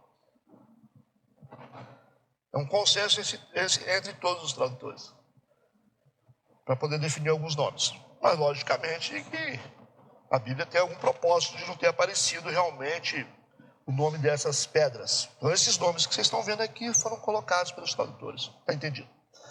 Versículo 22. Também farás para o peitoral cadeiazinhas de igual medida, obra trançada de ouro puro, correntes de ouro trançadas em forma de corda, certo? Para o peitoral. Do versículo 23 a 29. Também farás para o peitoral 2 anéis de ouro, e porás os 2 anéis nas extremidades do peitoral. Não se preocupe com os detalhes. Então porás as 2 cadeiazinhas de fieira de ouro nos 2 anéis nas extremidades do peitoral, e as 2 pontas das 2 cadeiazinhas de fieira colocarás nos 2 engastes e as porás nas ombreiras do éfode na frente dele. Gente, é uma loucura esse negócio, porque você vê como que Deus é detalhista. Farás também 2 anéis de ouro, e os porás nas 2 extremidades do peitoral, na sua borda que estiver junto ao éfode por dentro. Farás também 2 anéis de ouro que porás nas 2 ombreiras do éfode, abaixo, na frente dele, perto das suas junturas, sobre o cinto de obra esmerada do éfode. E ligarão o peitoral com seus anéis, aos anéis do éfode por cima, com um cordão de azul, para que esteja sobre o cinto de obra esmerada do éfode. E nunca se separará o peitoral do éfode. Assim levarás levará os nomes dos filhos de Israel no peitoral do juízo sobre o seu coração. Tá aí, tá o contexto, tá? Assim levarás os nomes dos filhos de Israel no peitoral do juízo sobre o seu coração, quando entrar no santuário para memória diante do Senhor continuamente. Vocês viram muitos detalhes, né? Esses detalhes eram necessários para os especialistas que iriam construir. Certo? Por isso que eles não têm muita importância para nós. A gente, não sou eu que vou fazer, mas se você for mandar uma costureira fazer uma coisa, você vai ter que dar detalhes para ela. Como que vai ser por dentro do forro e por fora, e onde vai ser aberto. Então essas instruções aqui eram dadas para os especialistas. Todos os detalhes eram muito importantes para Deus, certo? Então, esses detalhes de fixação do peitoral ao éfode, é tudo para poder fixar o peitoral ao éfode. Esses detalhes que vocês viram aqui, né? Por quê? Porque as duas peças nunca poderiam estar separadas. O éfode e o peitoral em cima com as pedras. Elas tinham que ficar sempre juntas, né? Vocês perceberam que os mecanismos de fixação das duas peças, uma peça na outra, eram todos de ouro. Porque não podiam ser separadas. Percebe que as coisas mais sagradas eram mantidas unidas através de ouro. Revela um alto nível de espiritualidade representada pelo ouro, certo? E é verdade, né? Você quer unir alguma coisa só com muita espiritualidade. Tudo bem? Dá uma respirada aí. Tranquilo? São valentes, né? Versículo 30, também porás no peitoral do juízo Urim e Tumim. Aí tem duas pedras aqui que tem uma representação. Para que estejam sobre o coração de Arão, também estará no peitoral, quando entrar diante do Senhor. Assim Arão levará o juízo dos filhos de Israel sobre o seu coração diante do Senhor continuamente. Tudo tem um propósito de Deus. Deus está falando sempre alguma coisa através de uma figura. Então, essas duas pedras que também seriam acrescentadas no peitoral, além das 12, seriam levadas diante do Senhor para apresentar a nação de Israel. Então Deus ia decidir através dessas duas pedras. Isso também era comum nas civilizações antigas, que usavam uma pedra branca e uma pedra preta, certo? Para poder definir alguma coisa nas tribos. Vamos jogar, qual pedra? Era tipo se você jogasse um dado. Aí aparecia a pedra preta, Deus disse não, o Deus deles, né, disse não. A branca, o Deus disse sim. Então era muito comum nas civilizações antigas usarem pedras para tomarem decisões. Esse é o mesmo princípio, né, do dado, né, sim ou não, cara ou coroa, é o mesmo princípio, tá? Então o que Deus está seguindo aqui? Deus está seguindo uma tradição também cultural da época, mas só que Urim e Tumim eram pedras com acesso transcendental. Você conseguia ouvir o que Deus queria falar. Até então, essa construção de Deus falar com o povo, isso não estava muito claro ainda, gente. Deus falava com Moisés, certo? Então Deus não saía falando com todo mundo, igual hoje acontece, né? Então, a gente vê a seriedade do que era a comunicação com Deus. Tudo que tinha que decidir, né, você tinha que consultar o oráculo através das pedras Urim e Tumim, que estavam agarradas no peitoral do sumo sacerdote. Por que essas pedras receberam esses nomes? Os nomes significam luzes e perfeição. Luz e perfeição, Urim e Tumim. Luz e perfeição. Receberam os nomes porque elas qualificavam o sumo sacerdote para consultar o oráculo divino em todas as emergências públicas ou nacionais. Qualquer questão emergencial séria que ninguém sabia o que fazer, teria que usar o Urim e Tumim para decidir o destino da nação, o destino de uma família, ok? Entendido isso? É estranho, né? Você ter pedra para definir, Deus falar através das pedras, né? Era um sistema de oráculo. Mas era assim que Deus agia, com base também na cultura da época. Está dizendo que essas pedras teriam que estar sobre o coração de Arão, quando entrar diante do Senhor. Então a base de julgamento do sumo sacerdote deveria ser o coração. Por isso que essas pedras estavam ali. Aí você vai pensar logo assim, não, isso significa então que a gente tem que julgar com o coração. Não é isso que está dizendo aqui não.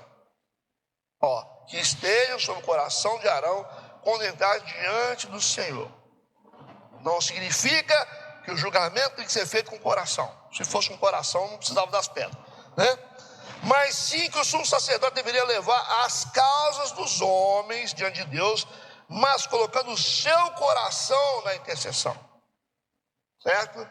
Ele tinha que colocar o coração dele na intercessão. É como Jesus fazia, ele se enchia de íntima compaixão. Não era assim que ele fazia? Porque ele era o sumo sacerdote, que é um atributo divino isso aqui. A íntima compaixão representa que essas pedras que julgavam a nação tinham que estar sobre o coração do sumo sacerdote. Certo? Entendido? Vocês entenderam o papel de quem está trabalhando para Deus, né? Vocês são os sacerdotes. Vocês são uma geração, nós somos uma geração de sacerdotes. Versículo 31 a 35. Também farás o manto do éfode todo de azul. Azul por quê? Celeste, divino, né? E a abertura da cabeça estará no meio dele. Então nós temos aqui uma roupa, como se fosse um manto. Já viu aquele manto do batismo que a gente usa? É mais ou menos aquilo ali. Então o éfode é aquilo sem manga. Deu para entender agora? Aquela túnica do batismo sem manga. Aquilo era o éfode. O peitoral ia por cima. Então o manto do éfode era todo de azul. A abertura da cabeça estará no meio dele. Está aí, ó. Essa abertura terá uma borda de obra de tecido ao redor, com abertura de cota de malha será para que não se rompa. E nas suas bordas farás romãs de azul e de púrpura. Vamos lá. E de carmesim ao redor das suas bordas e campainhas de ouro no meio delas ao redor. Sininhos, aí que vem o problema. Uma campainha de ouro e uma romã. Outra campainha de ouro e outra romã haverá nas bordas do manto ao redor. Estará sobre Arão quando ministrar, para que se ouça o seu sonido quando entrar no santuário diante do Senhor e quando sair, para que não morra. Então vamos lá. Respira. Esse manto, chamado éfode, vocês já viram como que é, muito parecido com aquela túnica que Jesus usava. Entende? Jesus usava uma túnica branca e um manto por cima, né? Era muito comum isso. Então, era mais ou menos assim o éfode. Era uma vestimenta tecida em uma peça única, com a passagem para a cabeça. E está dizendo aqui que na aba, ali na borda, né? Como é que fala? É a barra, né? Na bainha lá embaixo, tinha ali confeccionado assim uma romãzinha e um sininho de ouro. Uma romãzinha e um sininho de ouro. Uma romãzinha e um sininho de ouro. O babadinho da parte de baixo era todo assim, uma romãzinha e um sininho de ouro. O sino era de ouro mesmo, mas a romã era confeccionada de tecido, certo? Então tinha no total 72 sinos ao redor dessa aba ali, ou da barra dessa túnica, entendido? E o texto está dizendo que esses sinos, está no versículo 35, estará sobre Arão quando ministrar, para que se ouça o seu sonido. Então, quando ele começava a entrar no ofício sacerdotal, o sumo sacerdote, à medida que ele estava oficializando, andando lá dentro do tabernáculo, o sino, entendeu? Estava balançando. Então, enquanto o pessoal estivesse ouvindo o sino, significava que ele estava oficializando, estava no ofício sacerdotal. Eles ouviam quando ele entrava, eles ouviam quando ele saía. Todo mundo ligado, eles estão oficializando. Ah, é como assim? O pastor está trabalhando. Está trabalhando, está no ofício dele, está cumprindo o papel dele. Aí eles ficavam ali do lado de fora. Se parasse o sino, aí lascou. Aí não está oficializando, não está no ofício dele, é como se você tivesse. Quando você parava de ministrar, fazer as suas funções dentro do tabernáculo, significava que você ficava passivo de morte. Entendeu o sentido aqui? Você perdia o direito de viver, de existir como sacerdote. E aí a galera, quando não ouvia nada, não é que parou porque o cara morreu. O cara morreu porque parou. Entendeu a diferença? Então o pecado do cara estava no parar, não é? Então o povo tinha que ouvir. E aí essa lição é para nós, né? Os sacerdotes que estão trabalhando na igreja. Como é que o povo vai saber que nós estamos trabalhando? Como é que o povo vai saber? Tem que ter alguma coisa que identifique que você está no ofício. Trabalhando, eu não te vejo. Mano. Você falou, a igreja não cresce. O pessoal está tudo morrendo. Então esses são os barulhos que indicam que o sacerdote não está trabalhando. Mas ninguém aprende nada desse negócio, ninguém cresce aqui, ninguém vem na igreja. A igreja não está pagando as contas dela. Peraí, você está fazendo o que aqui então? Entendeu o que está querendo dizer aqui ou não? Então, esses barulhos significam algo que está sinalizando que você está no ofício. Porque quando para, aí a morte vinha, matava o cara. Aí dava um barulho só, né? Caía. É loucura, né? Entenderam por que tinha esses... Aí isso é uma coisa assim, é só Deus, cara. Só Deus para criar uns negócios desses. Então, você imagina a classe religiosa, não sabia nem o que era isso.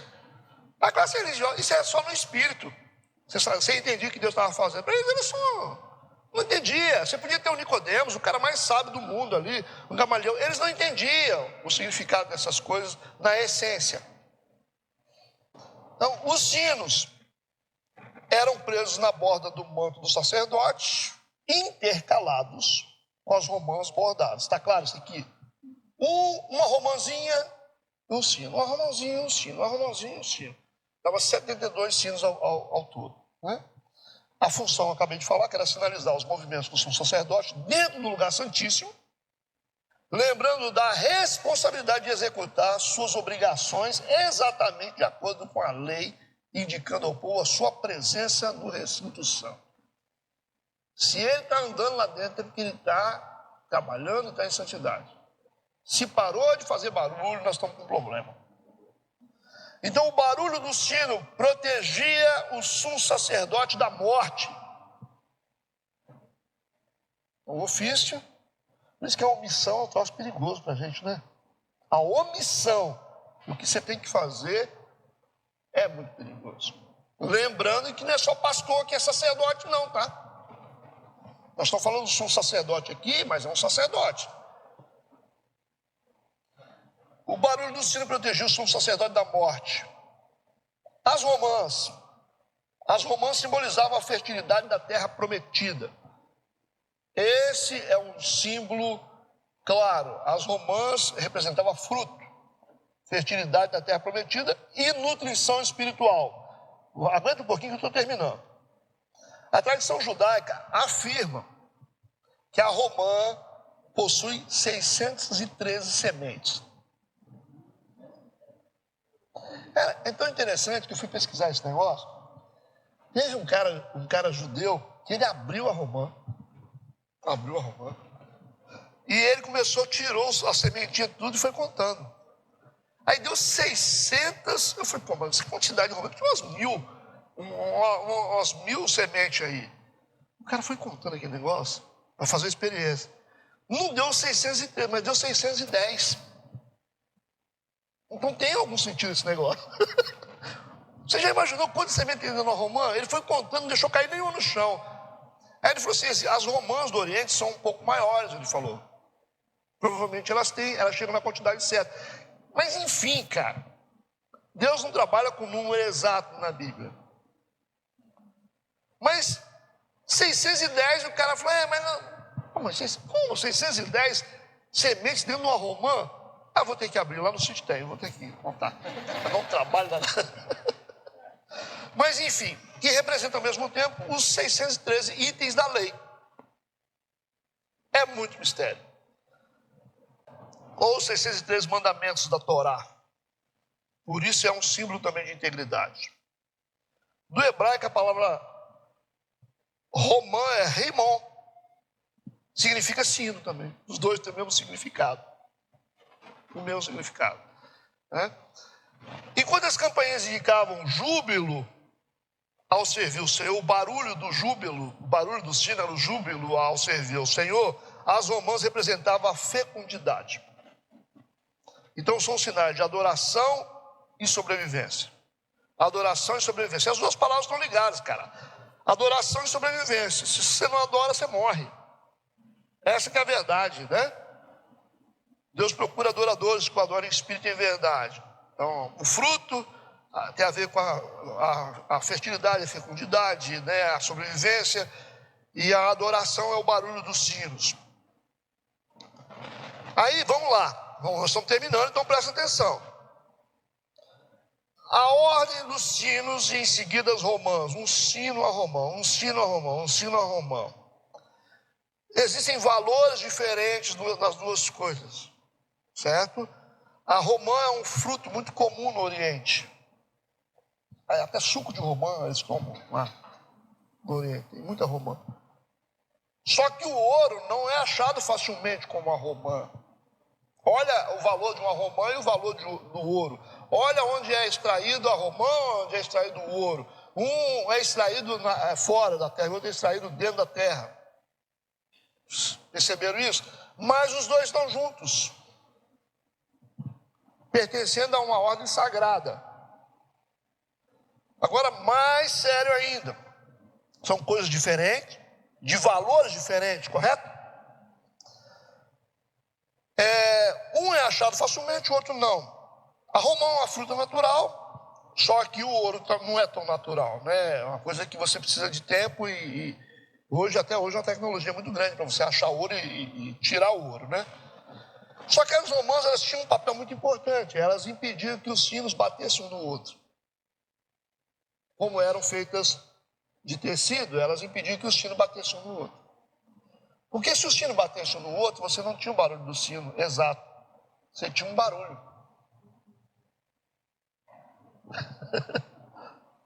Rapaz, eu fico pensando na mente de Deus, como é que ele constrói essas coisas, né?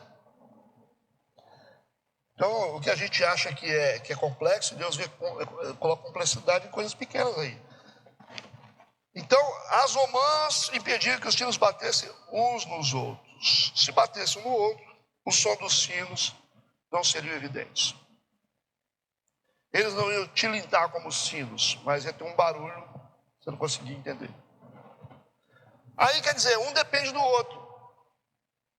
A romã é simples, é de tecido, mas depende do sino. O sino depende da romã. É uma coisa doida, né? Porque o sino não vai produzir um bom som se a romã não estiver ali.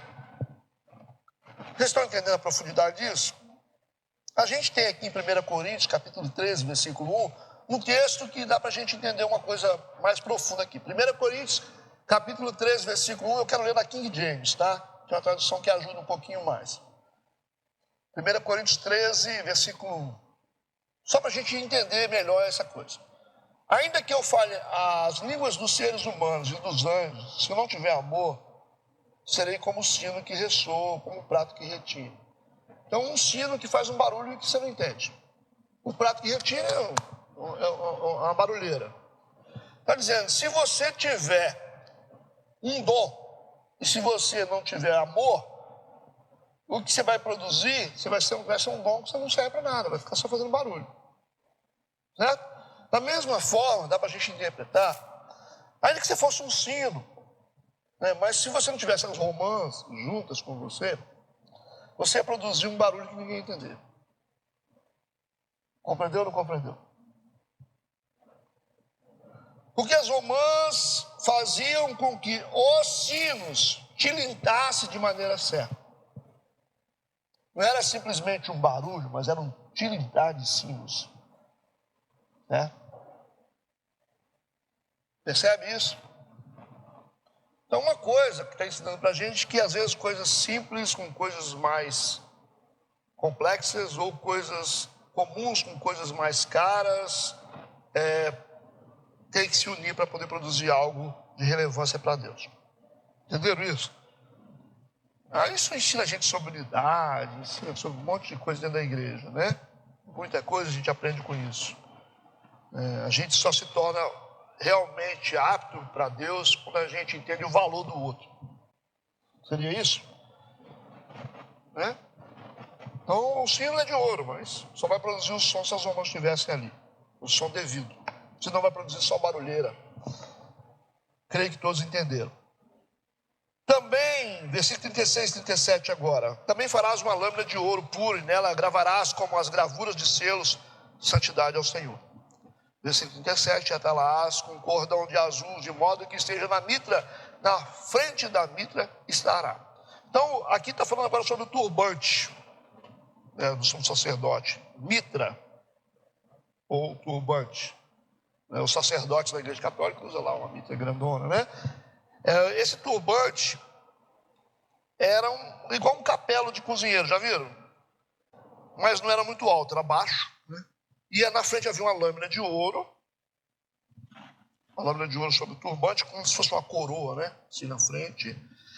Preso com fita azul. E estava escrito santidade ao Senhor. Essa peça, o conjunto era chamado de coroa sagrada. Então a mitra do sumo sacerdote era chamada de coroa sagrada. Certo? E aí mostra também, né? Essa coroa, né? O ofício do sumo sacerdote. Versículo 38. Estará sobre a testa de Arão, para que Arão leve a iniquidade das coisas santas que os filhos de Israel santificarem todas as ofertas de suas coisas santas. Estará continuamente na sua testa, para que tenham aceitação perante o Senhor. Então, essa mitra ou turbante revela o sumo sacerdote como alguém que foi exaltado à posição de mediador, expiador de toda a nação, e que o seu ofício associava-se à intercessão expiatória. Por isso, esse turbante representa uma coroa, indicando o ofício de grandeza do sumo sacerdote. Ok? Versículo 39. Também farás túnica de linho, também farás uma mitra de linho fino, mas o cinto farás de obra de bordador. Né? Aí você já tem ali por baixo uma túnica, muita roupa, né? Já está falando das roupas de baixo. Segue o segundo detalhamento, né? Dessa túnica de baixo aqui, linho fino. Versículo 40, também fará as túnicas aos filhos de Arão, porque os filhos de Arão, eles eram simplesmente sacerdotes. Então eles usavam somente uma túnica branca, um golzinho branco na cabeça. Imagina uma xícara de cabeça para baixo, assim, sem alça, aquela coisinha assim, né, na cabeça. Porque eles eram sacerdotes, já os sacerdotes já usavam a mitra. Um sacerdote comum, por isso que está descrevendo aqui as túnicas dos filhos de Arão. Aliás, cintos também lhes farás tiaras para glória e ornamento. Elas seriam usadas pelos filhos de Arão, diferente de Arão, que era o sumo sacerdote. E essa é uma referência a sacerdotes comuns, o cara todo de branco, né? Igual um anjo. Versículo 41 a 43. E vestirás com eles Arão, teu irmão, e também seus filhos, e os ungirás e consagrarás, e os santificarás, para que me administrem o sacerdócio. Fazem-lhes também calções de linho, já está falando das partes bem embaixo, né? Para cobrir a carne nua. Por que tem que ser linho se está embaixo? Porque Deus vê, né? Em qualquer lugar, né? Para cobrir a carne nua. E irão dos lombos até as coxas. E estarão sobre Arão e sobre seus filhos. Na verdade, é a parte íntima deles, né? Esses calções aqui, de baixo é a parte íntima. Representa aí né? Não é igual hoje as roupas íntimas, né? Mas era a parte íntima deles. Para cobrir a carne nua, né? Estarão sobre Arão e sobre seus filhos quando entrarem na tenda da congregação ou quando chegarem ao altar para ministrar no santuário, para que não levem iniquidade e morram. Olha que loucura, né? Isso será estatuto perpétuo para ele, para a sua descendência depois dele. Todas as roupas tinham que ser de alto valor e consagrada. Né?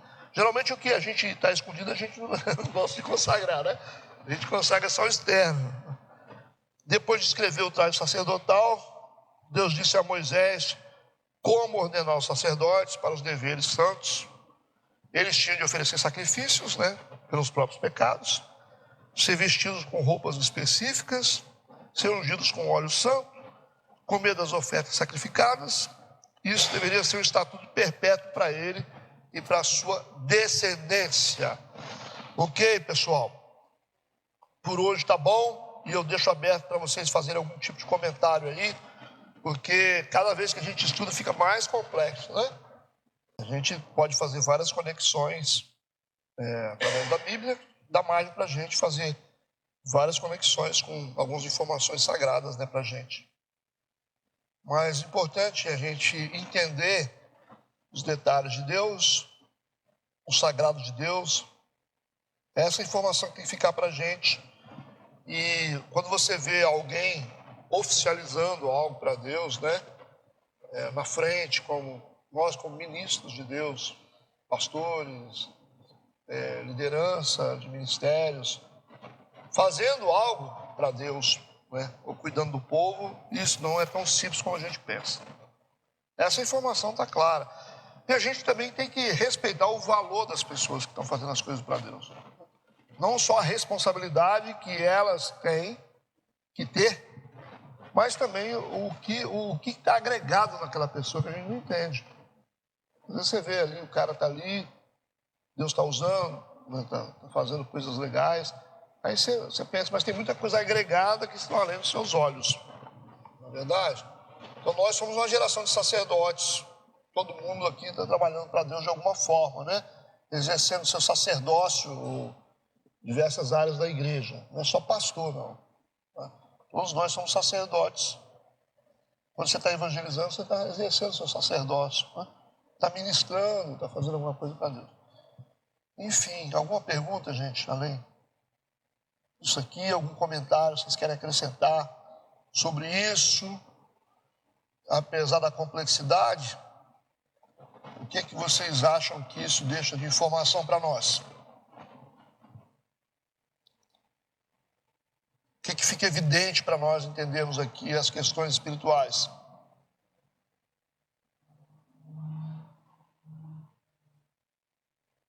Tem aquele lance que a gente fala assim, ó, pelo menos uma lição fica na minha cabeça. Não tem isso?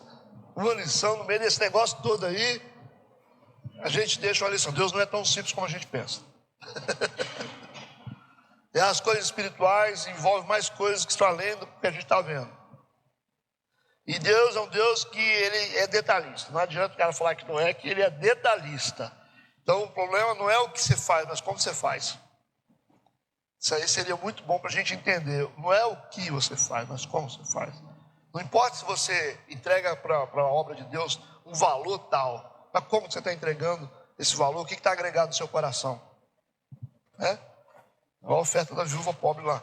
Não adianta, às vezes você está fazendo um monte de coisa dentro de igreja e dentro da igreja, mas não está fazendo nada para Deus.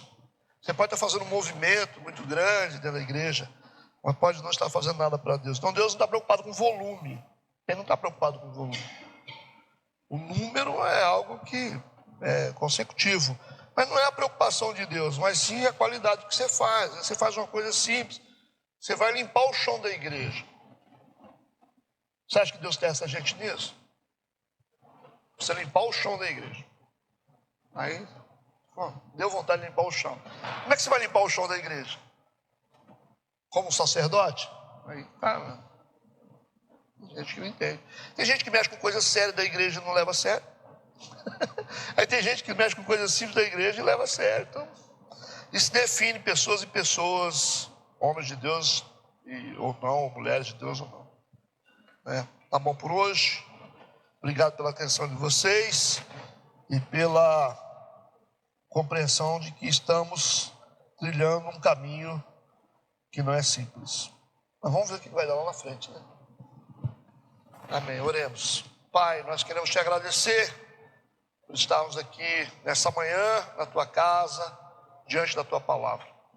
Queremos que o teu Espírito Santo já está fazendo uma obra em nós, para que possamos compreender a grandeza que existe na sua Sagrada Escritura. Em nome de Jesus Cristo, que nosso entendimento seja aberto, possamos ir além do que está escrito, e cada palavra dita possa entrar no nosso coração e possa nos fazer crescer um pouco mais. É o que nós pedimos em nome de Jesus. Amém, amém. Vamos lá.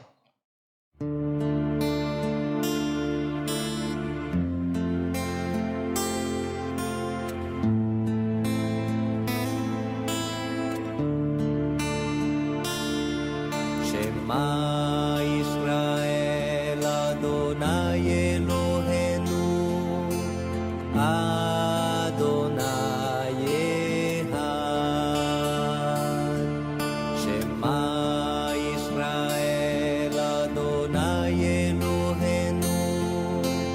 Adonai Echad. Escuta, Israel.